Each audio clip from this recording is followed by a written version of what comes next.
Kau telah bersedih hati pada mereka yang tak patut disedihkan. Akan tetapi kau bicara dengan kata-kata yang penuh mengandung pengetahuan. Orang bijaksana tak sedih pada apa yang mati atau pada apa yang hidup, Arjuna.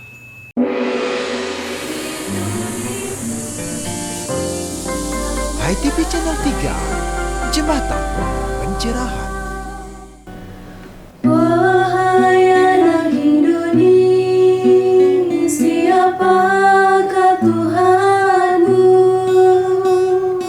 Wahai anak Indonesia, siapakah Rasimu?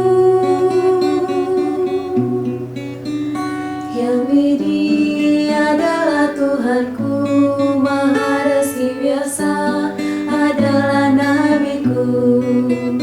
Yang Widi adalah Tuhanku, Maha Resi biasa adalah nabiku.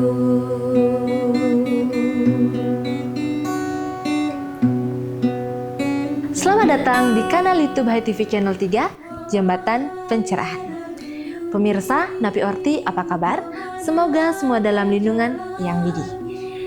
Kita jumpa lagi di TOS, tayangan spesial tentang tontonan yang berisi tatanan dan memberi tata cara guna meningkatkan kualitas rada dan bakti pada Yang Widi. Senang sekali saya Ayu Badra akan menghantarkan jejak makna HiTV Channel 3, Lubda ke Jamana. Seperti apa Siwaratri di zaman milenial, dan semoga jejaknya benar-benar bermakna bagi kehidupan kita. Selamat menyaksikan. Wahai anak Indonesia, kemanakah jalanmu? Wahai anak Indonesia, kemanakah tujuanmu? Catur marga adalah jalanku, moksa jagat kita adalah tujuanku. Catur marga adalah jalanku, moksa jagat kita adalah tujuanku.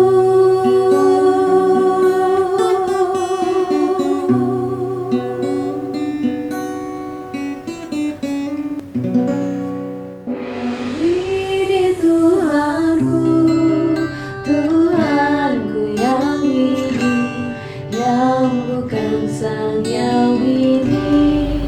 Dalam sastra Hindu ada Tan Akung, Tan Tular, Tan Tusto, Tan Ate, Tan Kamu, bahkan juga ada Tan Wilang. Lalu siapa Tan Akung?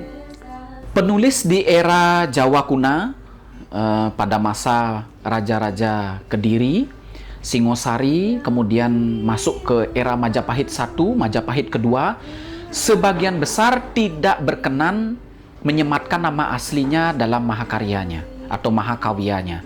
Jadi Rakawi-Rakawi ini lebih senang menggunakan nama samaran begitu selesai menuliskan karya sastranya. Nah, Kekawin Siwaratri Kalpa juga merupakan sebuah karya sastra yang ditulis oleh seorang Rakawi dengan nama samaran. Tan itu artinya tidak, Kung itu cinta. Jadi kalau secara literal kita artikan tidak memiliki cinta. Cinta yang dimaksud adalah cinta terhadap material, cinta terhadap nafsu, cinta terhadap hal-hal duniawi. Jadi sudah melampaui batas keduniawian, sudah melampaui batas kama. Inilah yang disebut dengan niskama karma. Maksudnya di sini adalah seorang penulis yang melampaui batas dualisme. Jadi Tan Akung ini adalah seorang Rakawi atau empu yang menuliskan karya sastra Siwaratri Kalpa.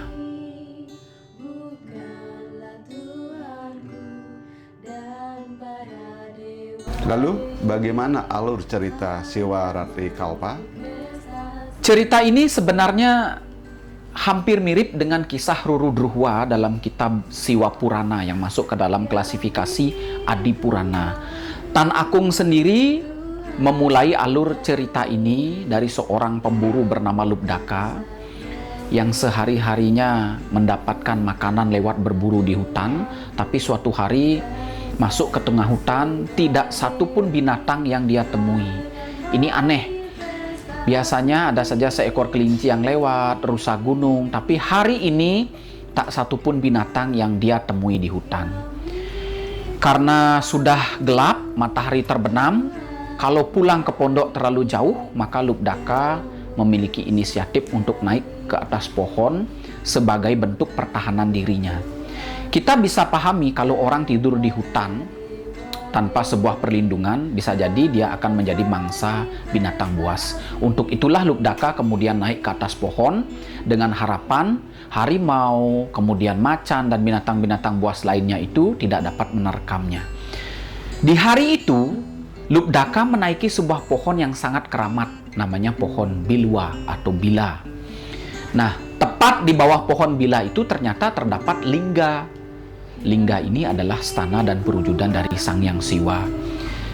Kalau dia tertidur di dahan pohon itu, tentu dia akan terjatuh. Untuk tetap terjaga, dia memetik setiap helai daun bila ini untuk mengobati rasa kantuknya. Dan daun bila yang dia petik ini jatuh tepat di atas lingga Siwa yang berada di bawah pohon bila. Nah, ini merupakan sebuah pemujaan arcanam langsung kepada Sang Hyang Siwa yang sebenarnya tidak disadari oleh Lubdaka. Singkat kata, singkat cerita, ketika Lubdaka sakit, kemudian ketika ajalnya tiba, dia meninggal. Pada saat ruhnya lepas dari badan kasar, Yamaduta datang hendak menyeretnya ke neraka. Tetapi para pengawal Betara Siwa, yakni Nandi dan Bringhi, hadir untuk membawa roh Lubdaka ini menuju ke Kailasa atau Siwaloka. Di sanalah terjadi perdebatan antara Yamaduta dengan Siwaduta. Menurut perspektif dari Yamaduta, Lubdaka ini adalah seorang pendosa karena selama hidupnya dia gemar berburu dan membunuh hewan tanpa dosa. Tetapi bagi Siwaduta, Lubdaka ini adalah seorang utama adikara, penyembah Siwa karena pernah melakukan berata Siwaratri, tidak makan upawasa, kemudian bergadang jagra, memuja Siwa Arcanam, yang meskipun ini dilakukan secara tidak langsung, mendapatkan pahala yang begitu besar. Alasan inilah yang digunakan oleh Siwaduta, yakni Nandi dan Bringhi, untuk membawa roh dari Lubdaka menuju ke alam Siwaloka. Nah, cerita ini mirip dengan kisah Ruru Druhwa yang ada di dalam Siwa Purana, yang tentu saja penulis Siwa Purana ini berbeda dengan penulis Kekawin Siwaratri Kalpa. Rentang waktunya juga berbeda. Purana jauh lebih tua daripada Kekawin Siwaratri Kalpa yang dibuat oleh Empu Tanakung. Maka saya katakan Kekawin Siwaratri Kalpa ini sebenarnya adalah gubahan dari Siwa Purana yang kisahnya, yang plotnya atau alurnya itu sama. Apa makna mitos dari cerita atau Kekawin Siwaratri Kalpa? Yang pertama, ketika seseorang melaksanakan brata Siwaratri, sadar ataupun tidak, brata itu memberikan pahala yang besar bagi yang melakukannya. Seperti seseorang yang meminum obat ketika dia sakit. Yakin ataupun tidak, ketika obat itu diminum, obat itu akan bereaksi. Demikian pula dengan brata Siwaratri. Alur kisah Lubdaka ini menegaskan bahwa Lubdaka secara tidak langsung melaksanakan brata Siwaratri. Dia melakukan pemujaan, melakukan arcanam, melakukan jagra, melakukan upawasa secara tidak sengaja, tetapi mendapatkan pahala yang besar. Sekarang bayangkan bagaimana ketika malam Siwaratri itu kita rayakan dengan penuh keyakinan dan serada yang kuat, tentu pahalanya berlipat-lipat. Yang kedua, jagra sendiri secara harfiah berarti bergadang. Begadang semalam suntuk. Tapi kalau kita artikan secara harfiah itu, bukan saja begadang, melainkan jagra itu adalah kesadaran dalam diri. Sadar bahwa di dalam tubuh kita ini terdapat percikan api yang kita kenal dengan nama Jiwatma, yang harus kita pelihara dengan baik dengan badan ini. Sadar dengan tugas kita, dan sadar penuh dengan keberadaan esensi diri kita agar tidak menjadi lipie atau lupa. Nah, inilah hal yang harus diambil dari mitos atau mitologi kisah Lubdaka. Yang ini Tuhanku, Tuhanku yang ini, yang bukan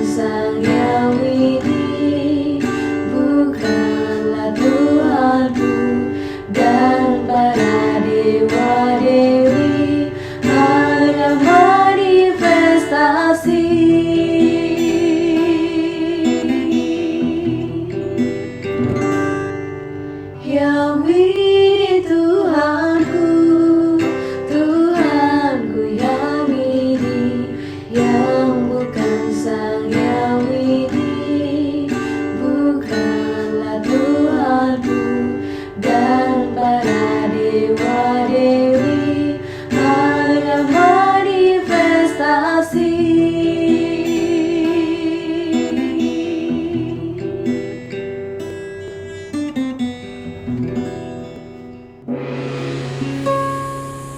Di sini ku masih mencari. Lubdaka zaman now ini menantang, mengingat tokoh ini identik dengan mitos peleburan dosa. Apa catatan Anda tentang Lubdaka? Benar, jika kita runut zaman sekolahan, kita diajarkan mitos Lubdaka. Kita ingat hal yang pertama, bulan Januari pasti kita merayakan Hari Suci Siwaratri. Demikian Pak Guru menjelaskan. Yang kedua, ingatan kita tertuju pada tilem kepitu, sasih kepitu. Dan yang ketiga, kita teringat pada sebuah karya Siwaratri Kalpa, di mana di dalamnya ada cerita tentang perjalanan Lubdaka. Kemudian yang keempat, juga kita ingat tentang daun bilwa, kemudian juga kita ingat tentang Brata Siwaratri, Monobrata, Jagra, kemudian juga Upawasa. Begitu seterusnya dan seterusnya. Begitu ungkapan selama ini yang memang sudah kita kenal, yang memang sudah kita pahami, yang kita dapatkan juga di masyarakat, di kampus, di sekolah, diajarkan oleh tetua kita. Namun pikiran kritikal kita sebenarnya mempertanyakan, siapa sebenarnya Lubdaka? Dia, mereka, kita, atau siapa? Dalam ukuran tempos, kapan pesan ini dituturkan? Zaman Singosari, Majapahit, Medangkembulan, penjajahan, atau untuk kita di zaman now?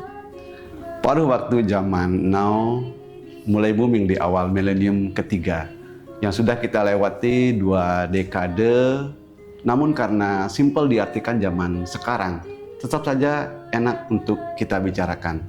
Disandingkan dengan kalimat apa saja zaman now enak didengar. Galungan zaman now, nyepi zaman now, bahkan Siwaratri zaman now tetap seksi untuk kita bicarakan. Zaman now, setiap orang berburu mencapai tujuan yang sejalan dengan visi dan misinya yang dicita-citakan oleh masing-masing pribadi. Entah menjadi cendekiawan, kemudian agamawan, rohaniawan, kemudian juga ilmuwan, birokrat, teknokrat, wira swasta, dan sebagainya. Akan terbuka luas semuanya ini. Namun seluruhnya satu demi satu kita harus pahami bahwa hidup ini adalah untuk meraih yang namanya sukses. Kata ini mengandung 3 makna. Pertama yaitu tenang, tranquility. Kemudian kedua damai yang disebut dengan peace of mind. Dan yang ketiga bahagia alias happiness. Siwaratri zaman now, soundnya menjadi aktual bin spiritual. Siwaratri zaman now, hari suci Siwaratri yang kontekstual, relevan dengan sikon sekarang. Nah, di mana sisi kontekstualnya? Bagaimana konteks dan teksnya?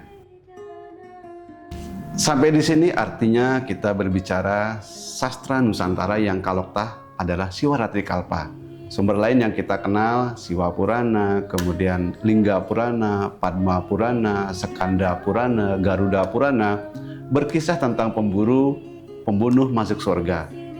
Pembunuh bisa masuk Siwaloka. Luar biasa, pembunuh bisa masuk surga. Bagaimana skema rasa paradoksal itu bekerja?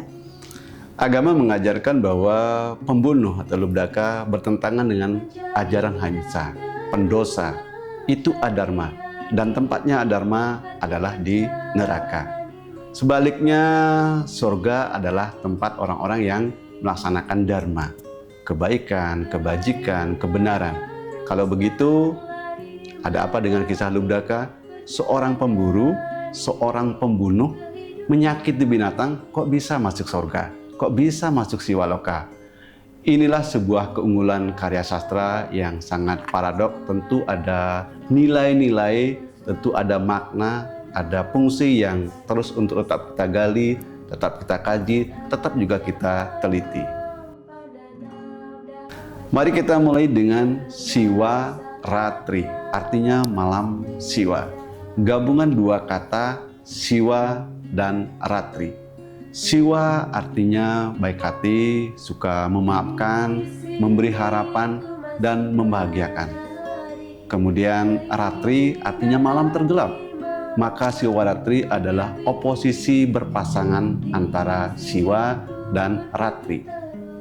Siwa menandakan hal-hal yang bermaksud siang, kemudian kesadaran, kemudian juga cinta kasih, kemudian juga kebenaran, kedamaian, dan segala yang bernilai luhur lainnya itu diartikan dengan Siwa. Kemudian Siwa juga diartikan sebagai kesadaran atau siang adalah interpretasi waktu yang manusia sadar diri, tutur, kemudian manusia itu sadar, atangi. Sedangkan Ratri, kata yang menandakan malam atau gelap gulita, kealpaan, papa, kekerasan, atau segala sesuatu yang bernilai rendah lainnya. Selanjutnya kita melompat ke kisah Lubdaka yang selalu berburu binatang. Sementara binatang sering disebut dengan satwa. Nah, kalau kita hati-hati di sini stressing pointnya. Sekali lagi, di sini stressing pointnya. Karena satwa selalu dimaknai pencarian yang widi. Yang widi sebagai Siwa. Untuk menyatu dengan Siwa, untuk manunggal dengan Siwa, itulah sebuah cita-cita, itulah sebuah tujuan yang kita hendak capai sebagai umat Hindu. Berburu binatang juga dimaknai mengendalikan sifat-sifat binatang yang ada di dalam diri kita, yaitu animal habit. Binatang seperti harimau, kemudian juga gajah, kemudian juga badak, kemudian juga kerbau, itu adalah lambang simbol dari rajas dan tamas. Rajas yaitu sifat ego, sifat keangkuhan, kemudian tamas yaitu sifat pemalas, sifat tidak mau kreatif, inovatif, dan inilah yang akan nanti mengganggu, menguasai diri kita sehingga kita terjebak dalam musuh yang ada dalam diri kita yang kita sebut dengan Sadripu, yang kita sebut juga dengan Trimala. Maka Lubdaka sebagai pemburu sebenarnya adalah mengandung makna nilai kita agar berburu, agar berpetualang untuk meraih yang kita sebut dengan satwam di dalam triguna, atau juga perburuan kepada yang widi untuk melebur, untuk mengendalikan sesuatu yang animal habit di dalam diri kita sendiri. Lalu, apa makna Siwaratri zaman now? Apa makna malam tergelap Siwa zaman milenial? Ya, Siwaratri malam anugerah Siwa. Gegap gempita kecanggihan teknologi, komputer, kemudian juga gadget, smartphone, dan yang lainnya juga bagian anugerah dari Siwa. Namun menu yang tersedia dalam smartphone bisa saja menjadi anugerah, berkah, atau juga berbanding terbalik ya, menjadi bencana. Jika kita pahami juga kecanggihan teknologi ini memang membuat kita hidup ini nyaman, hidup ini serba cepat. Namun jika kita terjebak, maka kita akan tenggelam, maka akan kita terjerumus ke dalam hal-hal yang bersifat materialistik. Nah, maka ajaran yang terpenting dari sini adalah bagaimana juga kita fokus. Laksana Arjuna betapa digoda oleh bidadari sakti. Namun itu sejatinya adalah simbolis maya. Arjuna tidak terjebak oleh nikmatnya duniawi, sehingga diberikan anugerah berupa panah pasopati. Apa itu panah pasopati? Adalah kecerdasan intelektual, kemudian kecerdasan emosional, begitu juga kecerdasan spiritual. Begitu juga generasi milenial yang harus tekun, kemudian juga disiplin, berbakti kepada Yang Widi, niscaya dialiri kecerdasan dari Yang Widi yang masuk ke dalam diri kita sendiri untuk nanti kita lebih kreatif, kemudian juga inovatif. Lalu berbeda dengan Rahwana dan Niwata Kawaca yang mendapat anugerah Siwa karena kesombongannya, karena keangkuhannya, kemudian karena dia merasa lebih hebat, paling sakti, justru menyebabkan mereka terjebak kepada nikmat duniawi, keangkuhan, kesombongan, Sehingga dari keangkuhannya, dari kesombongannya, dari keserakahannya, dia menjadikan dirinya hancur lebur, terbawa oleh arus emosi, arus sifat-sifat yang ada di dalam dirinya sendiri. Kemudian jika kita telisik lagi di dalam susastra Hindu, yang menjadi keyword ya, yang menjadi kunci di sini adalah kita harus eling. Sebagaimana di dalam Siwa Tattva menyebutkan, asucir, sucir, wiapi, sarwa kama gato piwa. Cintaya dewa isanam, sahbahya biantara suci. Suci dan tidak suci, dosa dan tidak dosa, baik dan benar, apabila kita eling, apabila kita tekun memuja ide Sang Hyang Widi-Wasa, maka kita ini akan disucikan. Zaman now, setiap orang berburu mencapai tujuan sejalan dengan visi misi yang dicita-citakan masing-masing pribadi. Entah menjadi cendekiawan, kemudian agamawan, tahroniawan, kemudian juga ilmuwan, birokrat, teknokrat, wira swasta, dan sebagainya. Akan terbuka luas. Seluruhnya demi satu kata, yaitu sukses. Kata ini mengandung 3 makna. Pertama, tenang, tranquility. Kedua, damai, yang disebut peace of mind. Dan yang ketiga, bahagia alias happiness. Lalu, apa passwordnya? Dari Lubdaka kita bisa belajar tentang fokus. Perburuan keteguhan untuk mengejar ilmu pengetahuan. Karena dari zaman ke zaman, untuk meraih sukses, pertama kita harus tahu tentang ilmu tentang sukses. Yang kedua, menghargai proses tanpa harus banyak protes. Memang tidak ada yang instan seperti kisah Lubdaka yang mendapatkan backbone-nya saat ketakutan dan menyadari dosa papanya disertai dengan minta maaf, minta ampunan kepada Hyang Widi. Demikian juga kita di zaman now, zaman milenial. Mari kita maknai karma sebagai perburuan ilmu pengetahuan yang material, kemudian juga hal-hal yang spiritual. Sebagai bekal perjalanan mencari sang satwa, sang yang atmani di dalam diri kita sendiri. Dari Lubdaka kita belajar, mari teguhkan diri kita menjadi pemburu arta, memenuhi keinginan, memenuhi material, bahkan mencapai kebebasan berlandaskan dharma. Dengan passwordnya tetap di jalur satwa. Dengan smarana, dengan srawana, wisma pada sewana, dengan arcana, pandanam dasyam, dengan satya atmani vedana.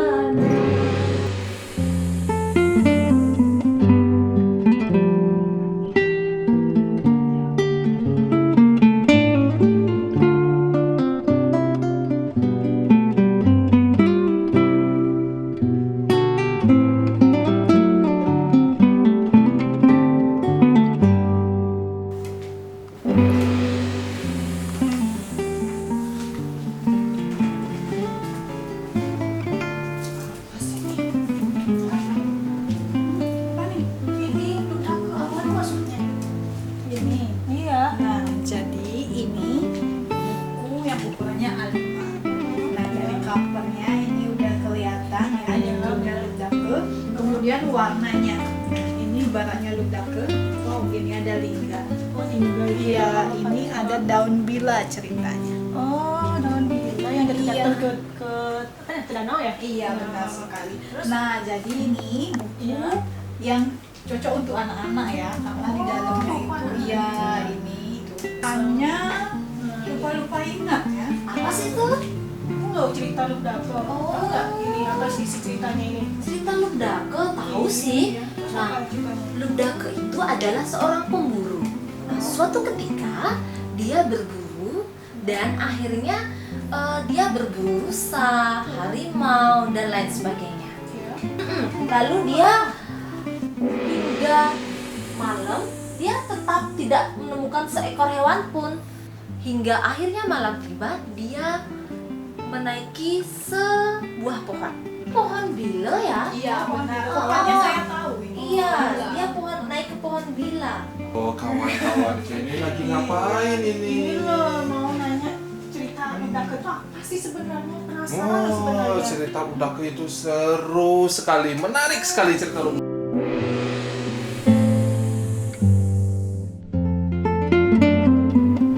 Nah, sampai si Ludake dia di atas pohon bila, dia mendapatkan 4 kesadaran. Kesadaran yang pertama, dia sadar kalau dia berada di atas pohon dan jatuh, dia bisa saja disergap oleh binatang buas yang siap memangsanya. Karena itu, dia mendapatkan 3 berata. Yang pertama adalah Jagra. Dia tetap sadar dan tidak berani tidur. Karena dia tidur, dia bisa terjatuh dan siap dimakan oleh binatang buas. Kemudian Upawasa, dia tidak makan. Dan Manobrata, dia tidak berbicara sama sekali. Kemudian di kesadaran yang kedua, tiba-tiba dia tertidur sedikit dan ingat akan karma yang pernah ia semai di masa lalu saat menjadi pemburu. Dia membayangkan betapa sedihnya wajah rusa yang pernah ia panah sebelumnya. Kemudian dia mendapatkan kesadaran yang ketiga, yaitu dia berjanji atas dirinya sendiri. Bila mana suatu hari dia pulang dalam keadaan sehat, maka dia akan berhenti menjadi seorang pemburu dan berubah menjadi Ludake yang ahimsa karma.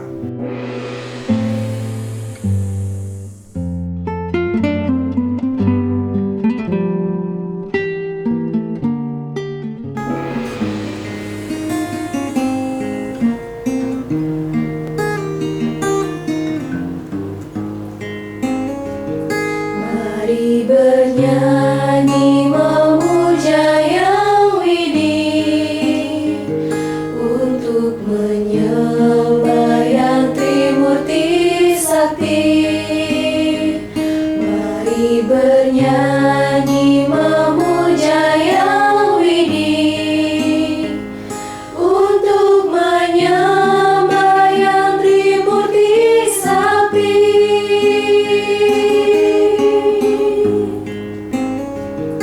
Mari bernyanyi memuja Yang Widi, untuk menyembah Yang Trimurti Sakti. Mari bernyanyi memuja Yang Widi. Terima kasih pemirsa, karena Anda masih setia bersama kami hingga akhir Sundari Nada, jalinan makna di balik nada. Sebelum diakhiri, kami ingatkan Anda untuk mendonasikan Rp10.000 saja dalam program Gasir, gerakan Rp10.000 guna mendukung Wartam Educare dan KORI, Rekor Hindu Indonesia, bagi para tokoh Hindu. Akhirnya saya Ayu Badra pamit, sampai jumpa di tos selanjutnya. Salam damai Channel 3. Untuk menyembah Yang Trimurti Sakti.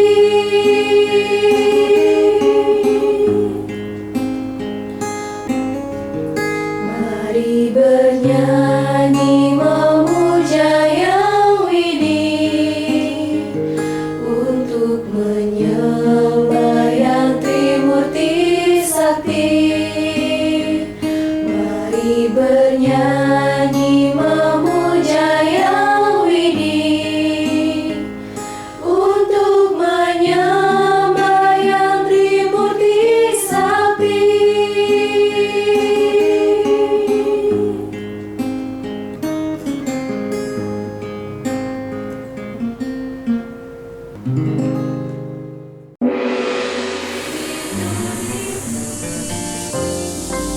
ITV Channel 3, Jembatan Pencerahan.